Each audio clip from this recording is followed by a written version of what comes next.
Joining me now is former governor of Arkansas, Mike Huckabee. Huck, got to talk about it. Got to talk about it. So Fox ousts Tucker Carlson, their ratings slump, but somehow they're doubling and tripling down. I couldn't believe I saw Kill Me this morning defending CNN. Like, I just don't get, what are your thoughts on the process of alienating MAGA? It's hard for me to understand why that would happen. Eric, I still have a lot of friends at Fox, not just the on-air people, but I really, had some great relationships built with people who ran the cameras and who were behind the scenes and writers and different people.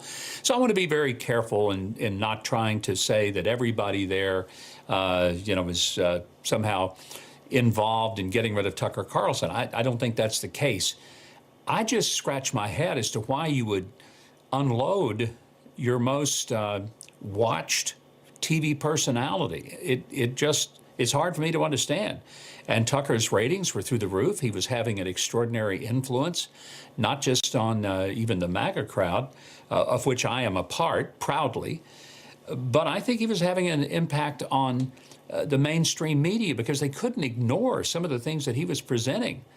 He was saying things nobody else was getting across, and the release of the January 6th footage was, groundbreaking and very revealing. So I can't understand it. I'm the first to admit I don't know what's going on there. I'll be the second to admit I can't figure it out. We welcome a lot of the Tucker audience over here. But what's even worse, Mike, is whatever reason that they wanted to do what they did, Fox, is now this campaign to somehow make Tucker look bad. There was a leak yesterday about him saying bad things about Fox Nation. No one really cares about that. Today there's leaks talking of Tucker, on set, not on air, but on set, getting ready to go on air and saying things that really don't matter, but somehow just make him look bad. Mike, it feels like when there's someone on the stand and the victim has been, raped or assaulted, and they say, well, somehow it's her fault because she had a lot of boyfriends in high school. That's what I feel like they're doing to Tucker now. Yeah, I think the smart play would be simply to stick by the very first statement they made, which is to say, thank you very much for your contributions. We wish you well, and leave it at that and never go back to anything else, because nothing good comes out of a protracted divorce. And that's kind of what we're watching, is this rather messy divorce being played out. And frankly, I don't enjoy it a bit.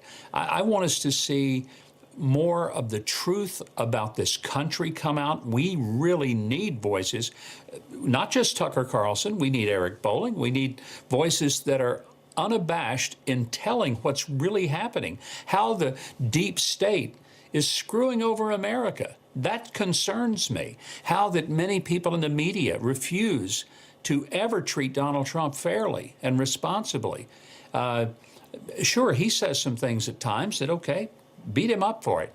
But by golly, the man did what no president had ever done. Yeah. And for that, all he gets is indicted, impeached, and vilified. Listen to this, though, Mike. This is amazing. Donald Trump yesterday announced that he's going to go and do a town hall on CNN. Now, that's a shot at Fox, clearly. But the other one was, Trump today said, and put the full screen up, he said, I'm not going to go to the debates because the GOP debates, because Fox has that first debate. Now, you don't want to be questioned by Bret Baier. Now, Mike, let's be honest. Trump doesn't mind being questioned by anyone, but why would he go to a debate where he's going to get I guess, the Chris Wallace treatment?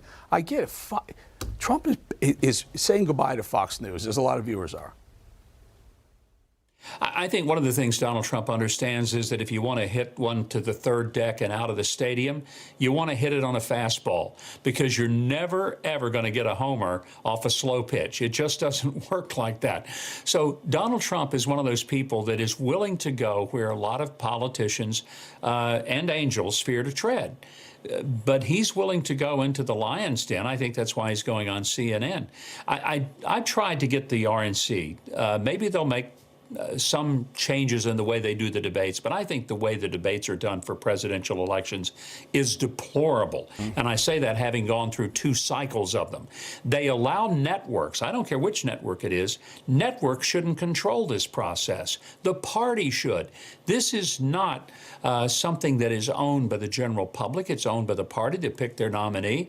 And there are ways they could go about it that would make it where that it would be fair and it would be really focused around issues that people care about, not a bunch of gotcha nonsense like Chris Wallace used to toss out there. That stuff used to just tick me off like you can't imagine, because I'm standing on the stage and, you know, you only get questions if you're willing to do ridiculous things or criticize one of the other candidates. And if that's what they're going to do, I don't blame Trump for not going. They want to see the food fight. They don't want to talk policy. Governor Mike Huckabee. Exactly. Mike, good talking to you. Appreciate your time. Best to Sarah. Thank you.